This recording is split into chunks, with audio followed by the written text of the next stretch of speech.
Ya, kita sudah sampai di pertemuan keempat dari kuliah Teknologi Komputasi Awan. Kali ini kita akan membahas materi komponen komputasi awan.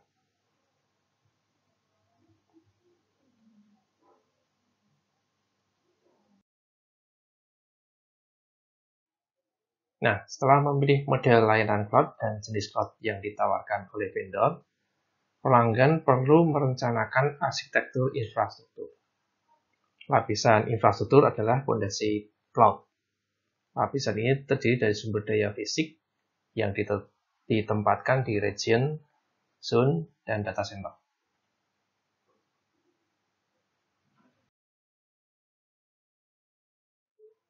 Region atau wilayah di lingkungan TI penyedia cloud biasanya didistribusikan di banyak wilayah di seluruh dunia. Region cloud adalah area atau lokasi geografis tempat infrastruktur penyedia cloud dikelompokkan dan mungkin memiliki nama seperti NS South atau US East.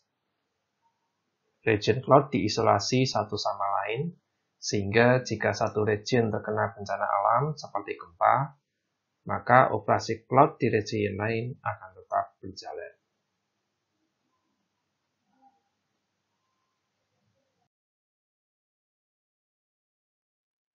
Setiap region cloud dapat memiliki beberapa zona atau availability zone atau AZIR yang biasanya merupakan data center yang berbeda dengan sumber daya listrik, pendinginan, dan jaringannya sendiri. Zona ini dapat memiliki nama seperti DEL09 atau US East 1. Isolasi zona meningkatkan toleransi kesalahan cloud secara keseluruhan, mengurangi latensi, dan menghindari terjadinya satu titik kegagalan bersama. Availability zone dan data center di dalamnya terhubung ke AZ lain, region lain, data center pribadi, dan internet menggunakan konektivitas jaringan bandwidth sangat tinggi.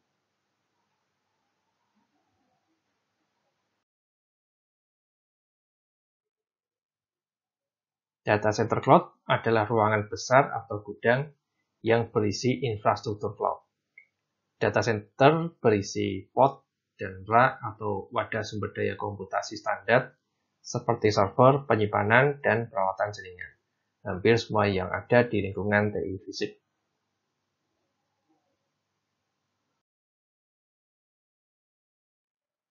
Penyedia cloud menawarkan beberapa opsi komputasi, server virtual, server bare metal, dan serverless. Sebagian besar server di data center cloud menjalankan hypervisor untuk membuat server virtual atau mesin virtual, disingkat VM, yang merupakan komputer berbasis perangkat lunak berdasarkan teknologi virtualisasi.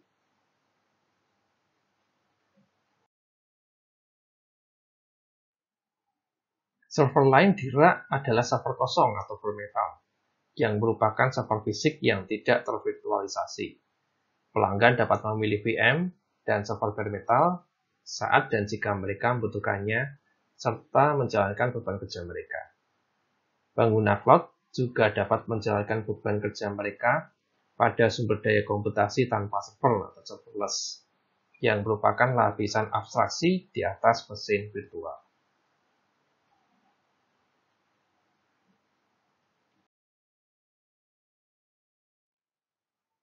Informasi dan data dapat terdiri dari file, code, dokumen, gambar, video, backup, snapshot, dan database, dan dapat disimpan dalam berbagai jenis opsi penyimpanan di cloud. Server bare metal dan server virtual dilengkapi dengan penyimpanan default di drive lokal. Karena server cloud ini dapat diaktifkan dan dinonaktifkan oleh pelanggan sesuai permintaan, dan dihapus untuk digunakan oleh pengguna lain, informasi apapun yang disimpan di drive lokal dapat hilang saat Anda menghapus atau menonaktifkan server cloud.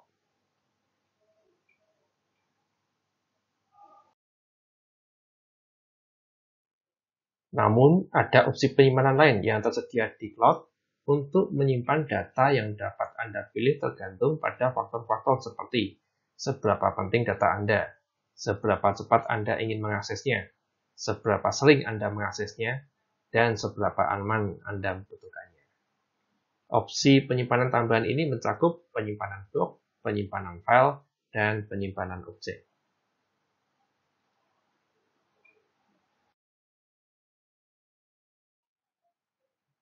Mode penyimpanan blok dan file biasanya digunakan di pusat data tradisional, tetapi seringkali bermasalah dengan skala, kinerja, dan karakteristik cloud yang terdistribusi.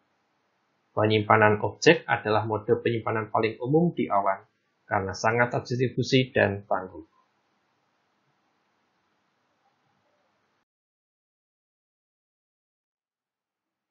Infrastruktur jaringan di pusat data cloud mencakup perangkat keras jaringan tradisional seperti router dan switch, tetapi yang lebih penting bagi pengguna cloud, penyedia cloud memiliki opsi Software Defined Network atau SDN, di mana sumber daya jaringan tertentu divirtualisasi atau tersedia secara terprogram melalui API.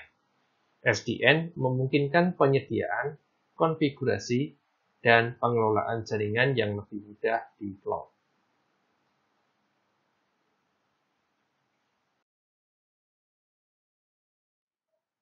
Saat pemilihan server di cloud, Anda perlu menyiapkan antarmuka jaringan publik dan pribadinya. Antarmuka jaringan publik seperti namanya menghubungkan server ke internet publik. Sedangkan antarmuka pribadi menyediakan konektivitas ke sumber daya cloud Anda yang lain dan membantu menjaganya tetap aman. Seperti di dunia TI fisik, antarmuka jaringan di cloud harus memiliki alamat IP dan subnet yang ditetapkan secara otomatis atau manual.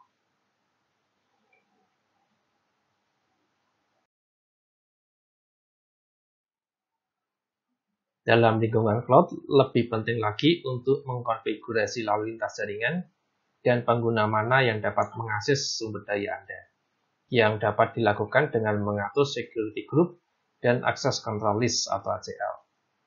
Untuk keamanan lebih lanjut dan isolasi resource Anda di cloud, sebagian besar penyedia cloud menyediakan Virtual Local Area Network atau VLAN, Virtual Private Cloud atau VPC, dan Virtual Private Network atau VPN.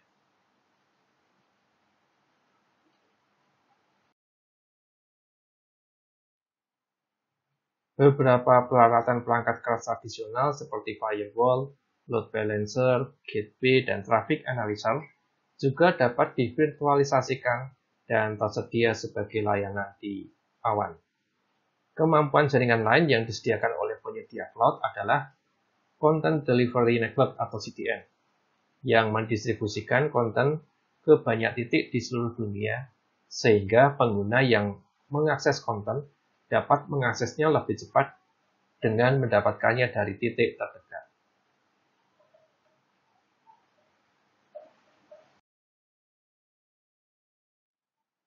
Virtualisasi adalah proses membuat versi perangkat lunak atau versi virtual dari sesuatu, baik itu komputasi, penyimpanan, jaringan, server, atau aplikasi. Yang membuat virtualisasi menjadi mungkin adalah sesuatu yang disebut hypervisor. Hypervisor adalah perangkat lunak yang berjalan di atas server fisik atau host. Yang hypervisor lakukan pada dasarnya adalah menarik sumber daya dari server fisik dan mengalokasikannya ke lingkungan virtual Anda.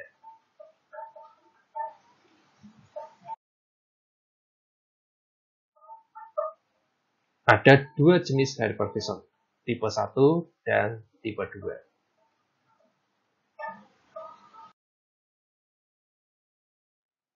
Hypervisor tipe 1 adalah hypervisor yang diinstal langsung di atas server fisik. Tipe ini juga disebut hypervisor kosong atau bare metal.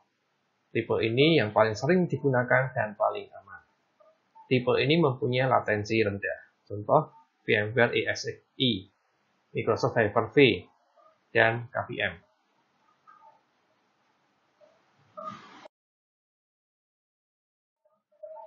Pada hypervisor tipe 2, ada lapisan OS host yang berada di antara server fisik dan hypervisor.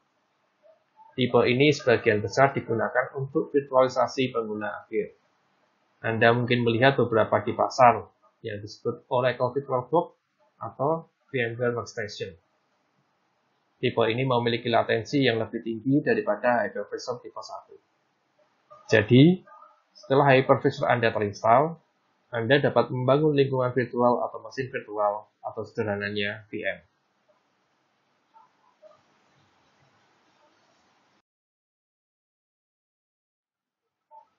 VM hanyalah komputer berbasis perangkat lunak. VM dijalankan seperti komputer fisik. VM memiliki sistem operasi dan aplikasi, dan VM benar-benar independen satu sama lain. Tetapi Anda dapat menjalankan beberapa VM di hypervisor. Dan hypervisor mengelola sumber daya yang dialokasikan ke lingkungan virtual ini dari server fisik. Karena VM independen, Anda dapat menjalankan sistem operasi yang berbeda pada mesin virtual yang berbeda. Anda dapat menjalankan Windows atau Linux atau Unix misalnya.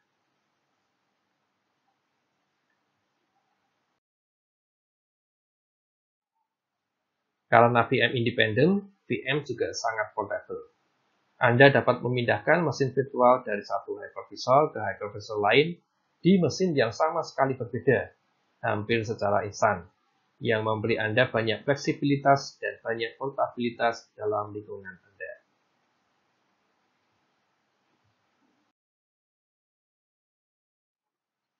Manfaat virtualisasi ada 3. 1. Penghematan biaya. 2. Lincah dan cepat. 3. Downtime rendah.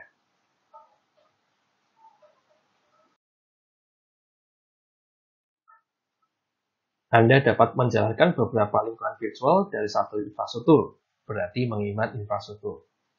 Dan fakta bahwa Anda tidak perlu mengelola server sebanyak itu menghemat biaya pemeliharaan. Berarti Anda menambah keuntungan Anda di penghujung hari.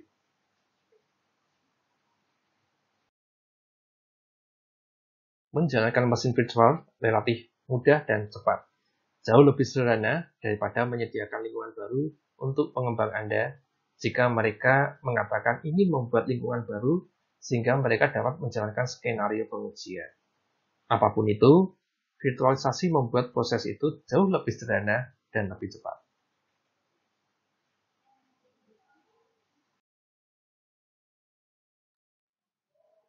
Katakanlah host ini mati secara tidak terduga. Fakta bahwa Anda dapat memindahkan mesin virtual dari satu hypervisor ke hypervisor lainnya di server fisik yang berbeda, berarti Anda memiliki rencana pencatatan yang bagus. Jadi, jika host ini mati, Anda dapat dengan mudah memindahkan VM Anda dengan sangat cepat ke hypervisor lain di mesin yang berfungsi. Virtualisasi dan VM berada di pusat komputasi awan dan memberikan banyak manfaat.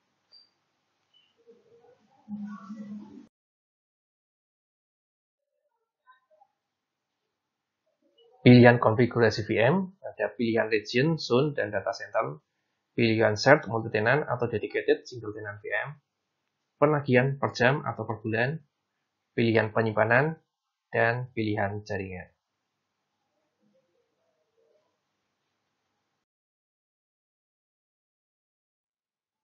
Cloud VM bersama atau public adalah penerapan multi-tenant yang dikelola penyedia yang dapat diberikan sesuai permintaan dengan ukuran yang telah ditentukan. Menjadi multi-tenant berarti server fisik yang mendasarinya divirtualisasi dan digunakan bersama oleh penyewa atau pengguna lain. Untuk memenuhi beban kerja yang berbeda, penyedia cloud menawarkan ukuran dan konfigurasi yang telah ditentukan, mulai dari satu core virtual dan sejumlah kecil RAM, hingga beberapa core virtual dan jumlah RAM yang jauh lebih besar.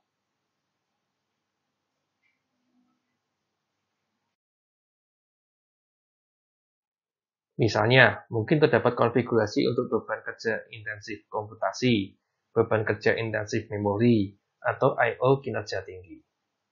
Selain menyediakan pilihan yang ditentukan sebelumnya, beberapa penyedia juga menawarkan konfigurasi khusus yang memungkinkan pengguna untuk menentukan jumlah core dan RAM serta karakteristik penyimpanan lokal.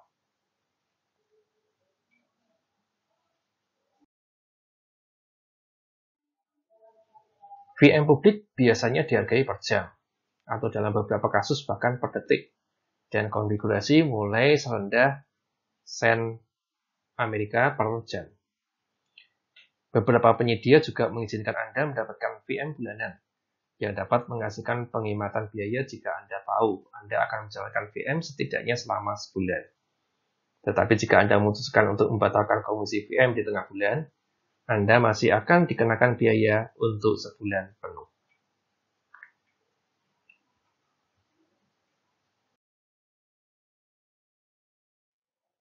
VM transient atau spot memanfaatkan kapasitas yang tidak digunakan di pusat data cloud. Penyedia cloud membuat kapasitas yang tidak terpakai ini tersedia untuk pengguna dengan biaya yang jauh lebih rendah daripada VM biasa dengan ukuran serupa. Meskipun VM transient tersedia dengan diskon besar, penyedia cloud dapat memilih untuk membatalkan penyediaannya kapan saja dan mengklaim kembali resource untuk menyediakan VM reguler dengan harga lebih tinggi.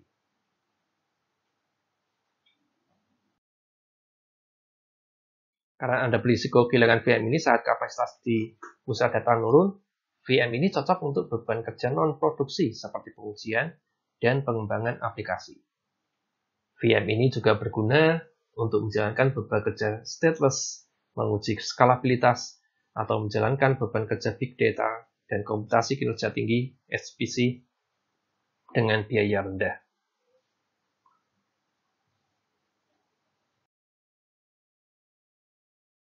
Instan server virtual yang dicadangkan memungkinkan Anda mencadangkan kapasitas dan menjamin sumber daya untuk penerapan di masa mendatang. Anda mencadangkan jumlah kapasitas server virtual yang diinginkan, menyediakan instan dari kapasitas tersebut saat Anda membutuhkannya, dan memilih jangka waktu seperti 1 tahun atau 3 tahun untuk kapasitas cadangan Anda. Anda menjamin kapasitas ini dalam data center pilihan Anda selama masa kontrak.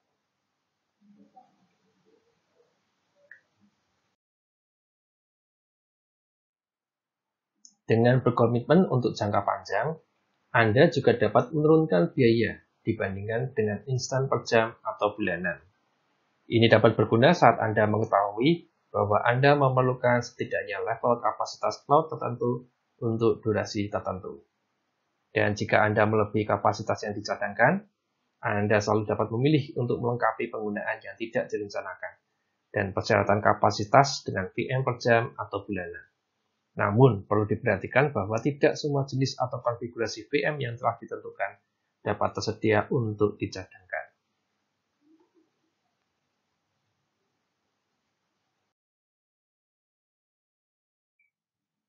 Host terdedikasi menawarkan isolasi penyewa tunggal.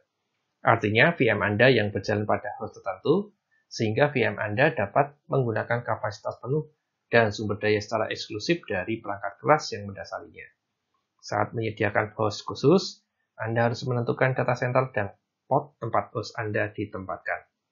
Anda kemudian meletakkan instance atau mesin virtual ke host tertentu.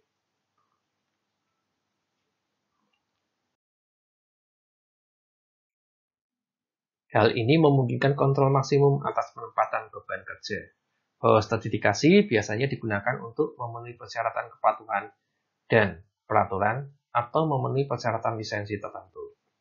Virtualisasi dan VM berada di pusat komputasi awan dan memberikan banyak manfaat.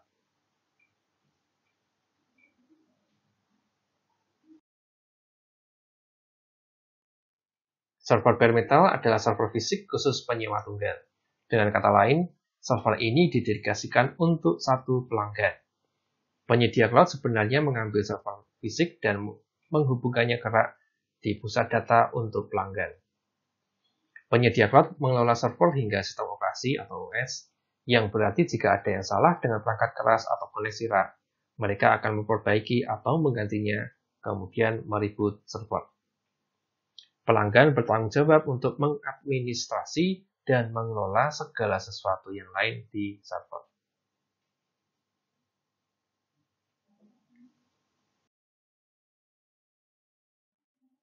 Server bare metal bisa telah dikonfigurasi sebelumnya oleh penyedia cloud untuk memenuhi paket beban kerja atau dapat dikonfigurasi khusus sesuai spesifikasi pelanggan.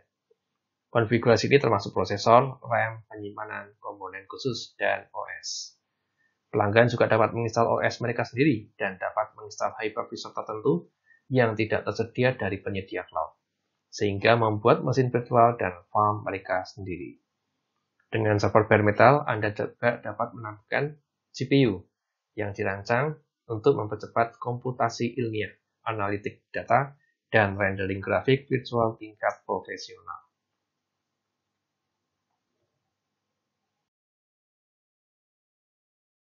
Karena server bare metal adalah mesin fisik, penyediaannya lebih lama daripada server virtual.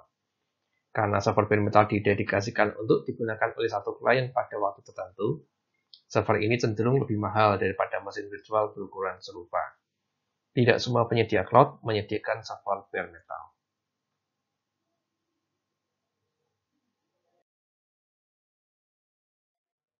Karena server bare metal sepenuhnya dapat disesuaikan, server dapat melakukan apa yang diinginkan pelanggan di lingkungan yang paling menuntut. Server bare metal didedikasikan dan ditujukan untuk penggunaan jangka panjang dengan performa tinggi di lingkungan yang sangat aman dan terisolasi. Klien memiliki akses dan kontrol penuh atas server bare metal karena tidak diperlukan hypervisor. Ini berarti bahwa server ini dapat ditingkatkan dan dioptimalkan untuk ketersediaan tinggi sesuai kebutuhan.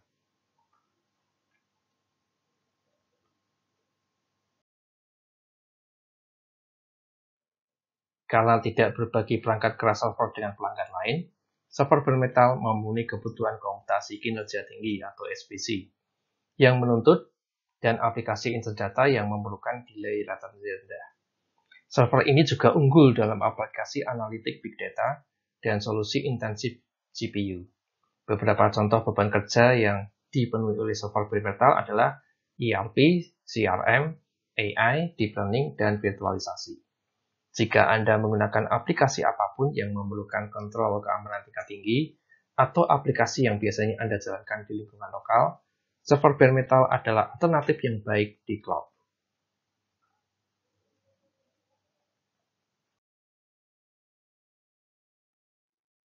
Server bare metal bekerja paling baik untuk beban kerja intensif CPU dan I/O, unggul dengan kinerja dan keamanan tertinggi, memenuhi persyaratan kepatuhan yang ketat, dan menawarkan fleksibilitas, kontrol, dan transparansi lengkap, tetapi dilengkapi dengan manajemen tambahan dan overhead operasional. Sedangkan server virtual disediakan dengan cepat, menyediakan lingkungan yang elastis dan dapat diskalakan, dan berbiaya rendah untuk digunakan. Namun karena server ini berbagi perangkat keras dengan server virtual lain, tubuh dan kinerja server ini dapat dibatasi.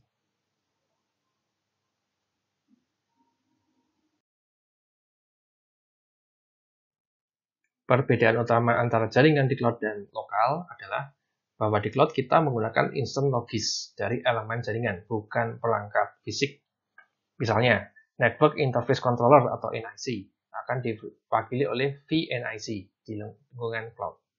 Di cloud, fungsi jaringan diberikan sebagai layanan, bukan dalam bentuk perangkat yang dipasang di rak.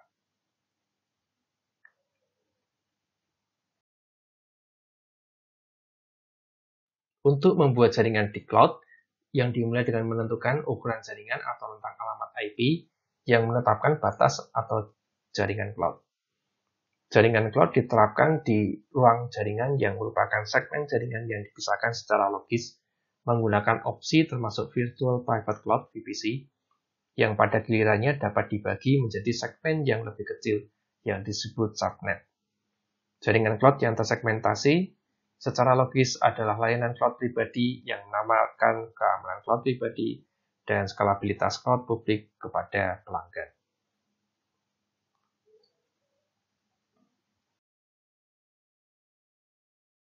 Sumber daya cloud seperti VM atau Virtual Server Instance (VSI), penyimpanan, konektivitas jaringan, dan load balancer diterapkan ke dalam subnet. Menggunakan subnet memungkinkan pengguna untuk menyebarkan aplikasi perusahaan menggunakan konsep multi-tier yang sama yang digunakan di lingkungan lokal. Subnet juga merupakan area utama tempat keamanan diterapkan di cloud.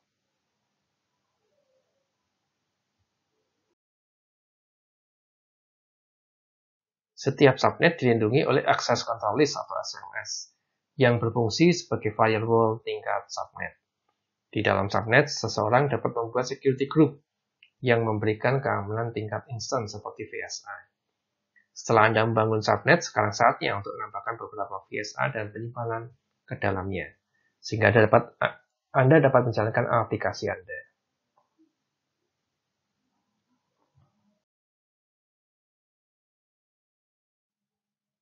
Misalkan Anda memiliki aplikasi 3 tingkat yang memerlukan VSA Access Web, VSA tingkat aplikasi, dan VSA Database Backend. Dalam hal ini, kita akan menempatkan VSA Web dalam satu security group, VSA aplikasi di security group kedua, sedangkan VSA Database di security group ketiga. VSA Web membutuhkan akses internet.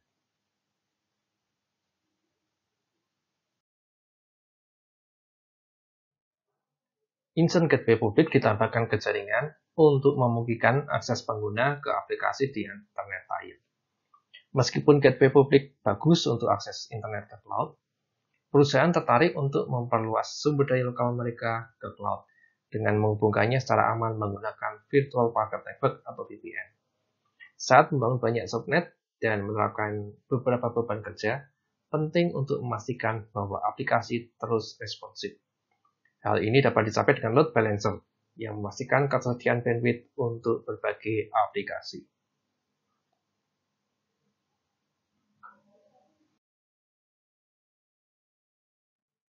Perusahaan dengan lingkungan cloud hybrid menemukan bahwa menggunakan koneksi berkecepatan tinggi khusus antara cloud dan sumber daya lokal adalah cara yang paling aman dan paling lebih efisien daripada solusi konektivitas publik.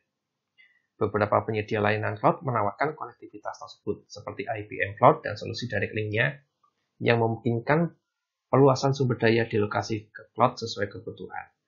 Membangun jaringan cloud memerlukan pembuatan sekumpulan konstruksi logis dengan menghadirkan fungsionalitas jaringan yang serupa dengan jaringan pusat data yang diandalkan oleh semua profesional TI untuk mengamankan lingkungan mereka dan memastikan aplikasi bisnis berkinerja tinggi.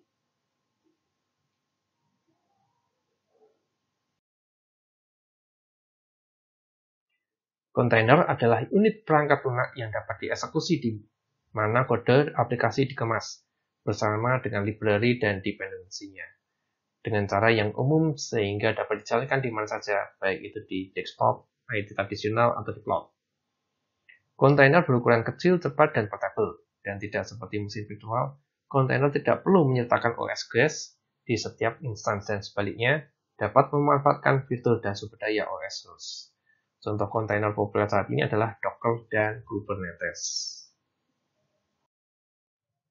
Ya, demikian materi kuliah teknologi komputasi awan hari ini. Sekian dan terima kasih.